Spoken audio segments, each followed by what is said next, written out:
I'm Brandon with Nixon Reptiles, and I'm Balil with Maddox Morphs. And we're going to be checking out some of his snakes today. He's got some really cool projects and different animals, and we're going to be taking a look at them and see what some of his favorites are. Anything else you want to add before we check them out? No, I think we're good. Let's go check some snakes out.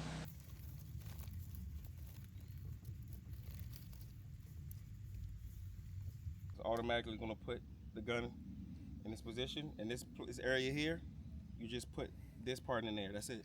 Okay. And see how both of my thumbs are pointing that way toward the target, and that's all you do. Okay. So. First try. Yeah. I love it. Oh yep. God. Yep. Watch. Look, she's happy. Go ahead, give me some more. Oh my God. We'll try it again. Yeah. You need a minute, or you good? I think I'm okay. Okay. I probably won't do it again though. Yes, you will. Go high as you can.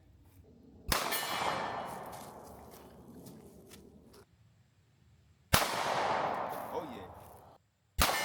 Dang. Here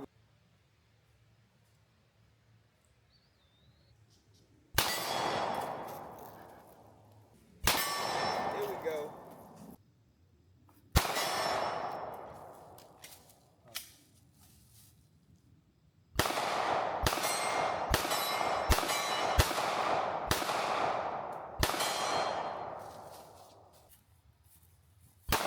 Wow, see, told you. There you go. Uh-oh.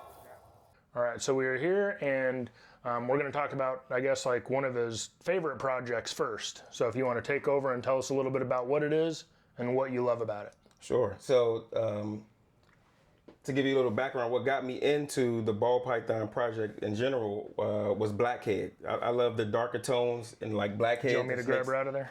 Sure.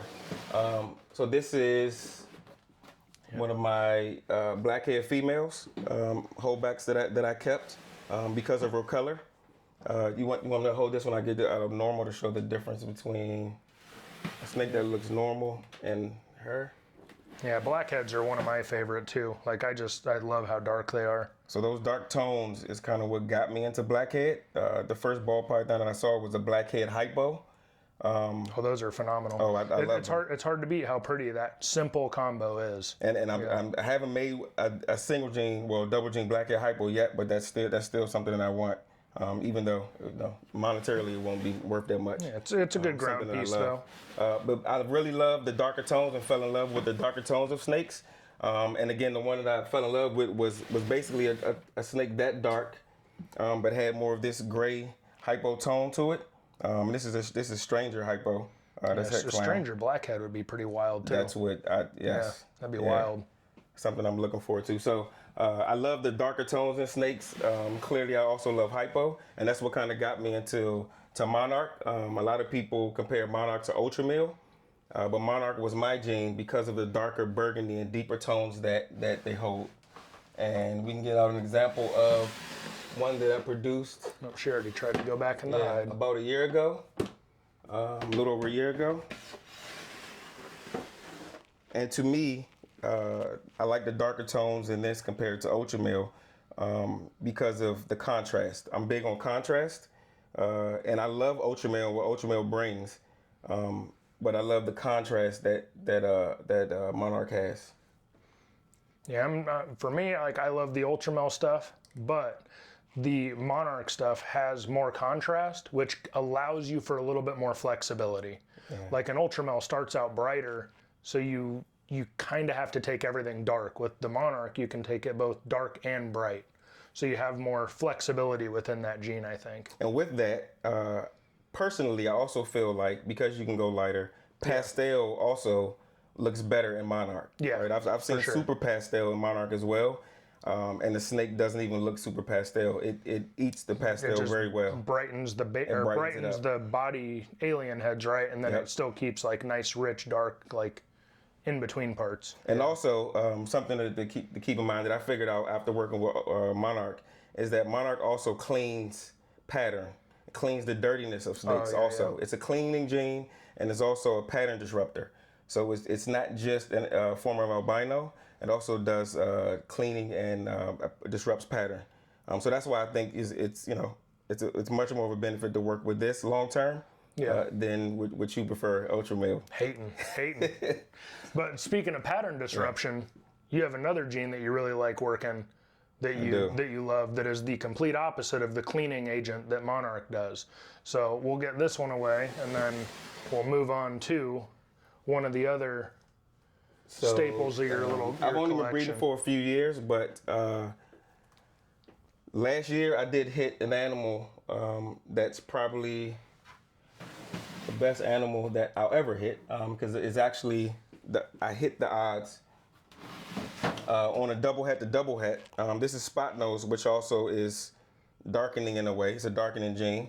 I took this Spotnose to a regular double het female that I also have, that hopefully will be gravid soon. Oh yeah, we got to do the ultrasounding of her in a little bit too. Yep. Figure that out. Looking a little dark. But I did the double het to double het. This is a double het Monarch clown female. This is a Spotnose double het Monarch clown male. And with those two, I was able to produce a clutch that gave me. Yeah, so you can give me the other guy first. You can keep that one for. Okay. That gave me a few surprise. of these. This is the visual, the single visual. Yeah, so this is just the simple Spotnose clown Posset Monarch, and then you hit what is, arguably incredibly better, which is the Spotnose Monarch clown. And that thing does look crazy. Like, it's another one of those things where it's like you have to see it in person to really appreciate how phenomenal they are. Like, just the base body color, it's like so different. And really it's nice. extremely hard to get on camera or in video. But even if we look at the sides, here we're still a little dirty, and this is a smaller snake, so it's close to its prime, maybe another 100 grams off. And then that one's just super clean. clean. Yeah. And also, just being a Spotnose Monarch clown, the pattern is also severely disrupted in the snake. Yeah, not to mention just all the different allelic combinations that you can make with that too, right? Like, so it's like Hopefully. you take it into the other stuff, like the chocolate, you're making like a Batman Monarch, and it's like endless potential. Yeah. Like, it's wild, like the amount of cool stuff you can do with And I just didn't that. plan on saying that, but since you went into chocolate, the female, the mother to this that I just said hopefully will be gravid soon, I took to a chocolate G-stripe double het. Oh, Because nice. I want to get chocolate into there because of the allelic. Because Yeah. Spotnose is allelic with chocolate and blackhead.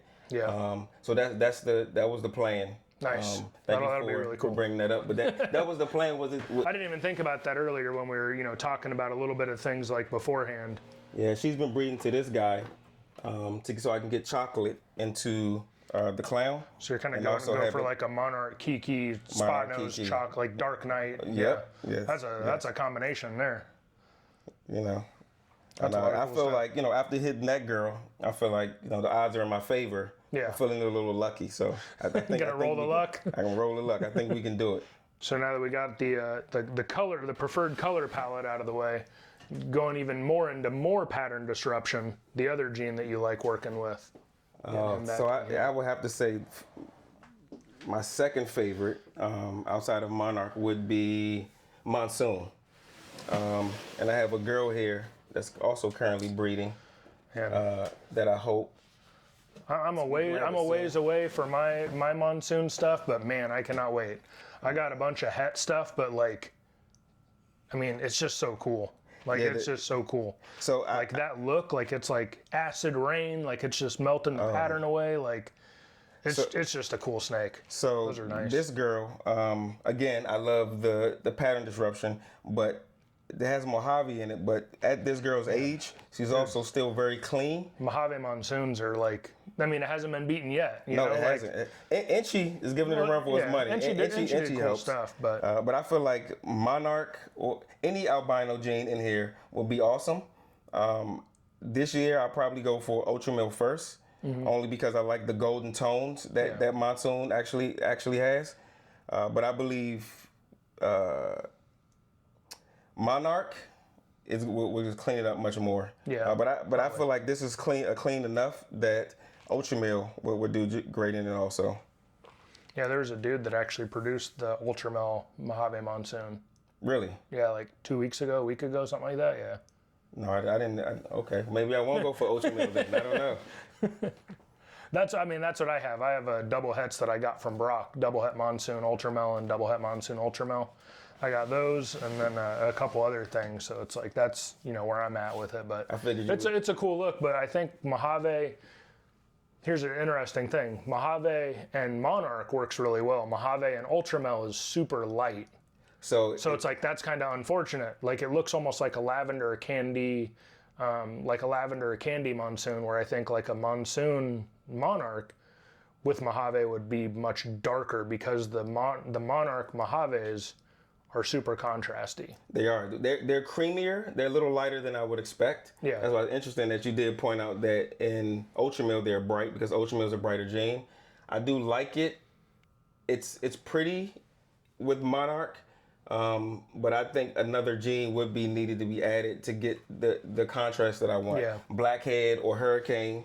Yeah, those would be cool. Right. So taking this girl to my Hurricane Monarch makes a little more sense to get the Hurricane gene in with the Monsoon, and then find a play on the water thing, the Hurricane Monsoon thing. Oh yeah. Come up with a name for that. I think that'll be pretty neat. But you're not going to see that today because we got to keep some things to ourselves.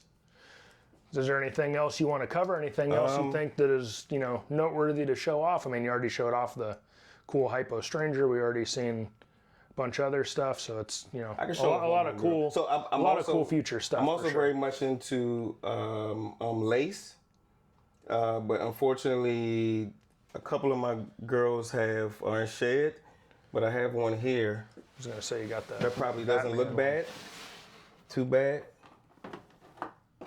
even with pastel.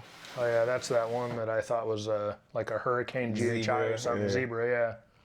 And you can see she's kind of going to shed, but I really love what lace does. And another great benefit to lace is that it handles pastel. Yeah. So all those people with a lot of pastel in your collection, you need lace. You need to look for a white lace male. And the biggest benefit is too that it keeps the black super dark, Yep. which I think is like the big factor of lace that makes pastel work so well, because that's what typically browns out and loses that contrast. So with that, we're going back to what I was saying about the contrast. Yeah. I love the contrast in colors. Yeah. And I think lace will fit into the Monarch and my other projects well. Oh yeah, I definitely agree. So I think that pretty much like wraps it up. Just I guess let people know where they can find your stuff, or potentially keep up to date with your production or the things that you got going on. Usually that's on Instagram, right? Yeah. So I'm not really a social media person, but you can find me on IG at Maddox_Morphs. And outside of that, at a local show, I may go to Daytona or do a show like that here soon. Yeah, that's a fun one to go to. Yeah, that's what I hear. So I may be in Daytona. Here Tinley's a good place to go and network as well. But for now, on IG at Maddox_Morphs. Cool. Well, thanks for showing us everything, and let us know what you think. Down in the comments, I guess, what was your favorite animal from this, or what your favorite project is, and if you like this style of video, maybe we'll do more in the future.